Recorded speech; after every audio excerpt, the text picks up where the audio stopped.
കുഴിമന്തി ഉണ്ടാക്കി തരൂ അമ്മേന്നും പറഞ്ഞ് 2 പേരും എന്നെ സോപ്പിടാൻ തുടങ്ങിയിട്ട് കുറച്ച് നേരമായി ട്ടോ.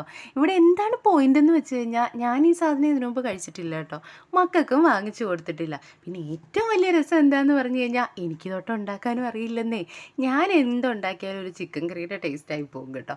പിന്നെ എങ്ങനെയോ യൂട്യൂബിൽ അവർ തന്നെ കുറേ വീഡിയോസൊക്കെ കാണിച്ചു തന്നിട്ട് ദേ ഇതുപോലൊക്കെ ഉണ്ടാക്കിയാൽ മതി എന്ന് പറഞ്ഞു ട്ടോ.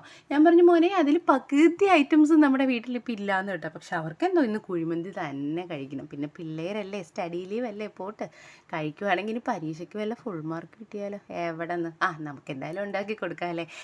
ഈ വീഡിയോയിൽ കാണിച്ച പോലെയൊക്കെ ഞാൻ എന്തൊക്കെയോ ചെയ്ത് വെച്ചിട്ടുണ്ടായിരുന്നു കേട്ടോ. ക്യാമറാമാൻ മോനായതുകൊണ്ട് വീഡിയോസ് നല്ല രസത്തിലാണ്. അവന് ഭയങ്കര വാശിയായിരുന്നു കേട്ടോ. അവൻ തന്നെ വീഡിയോസ് എടുത്തു തരാമെന്ന്. വീഡിയോസിൻ്റെ ഒക്കെ ഒരു കോലം കണ്ടിട്ട് പിന്നെ അവരുടെ സന്തോഷത്തിന് ഉണ്ടാക്കിയതല്ലേ എന്ന് ഓർത്തിട്ട് ഞാൻ നിങ്ങളെയും കൂടെ ഒന്ന് കാണിച്ചതാട്ടോ. അതായത് നമ്മുടെ കുഴിമന്തി ഇങ്ങനെയാണ് കേട്ടോ കിട്ടിയിട്ടുണ്ടായിരുന്നത്. അവർ സൂപ്പറാന്ന് പറഞ്ഞു. വേറൊന്നും കൊണ്ടല്ല, അവരിതിനു മുമ്പ് ഇത് കഴിച്ചിട്ടില്ലല്ലോ. അപ്പോൾ പിന്നെ ഇതായിരിക്കുമല്ലോ ഏറ്റവും സൂപ്പർ കുഴിമന്തി. അപ്പം നമ്മുടെ കുഴിമന്തി ഇതായിരുന്നേ. Okay, bye by.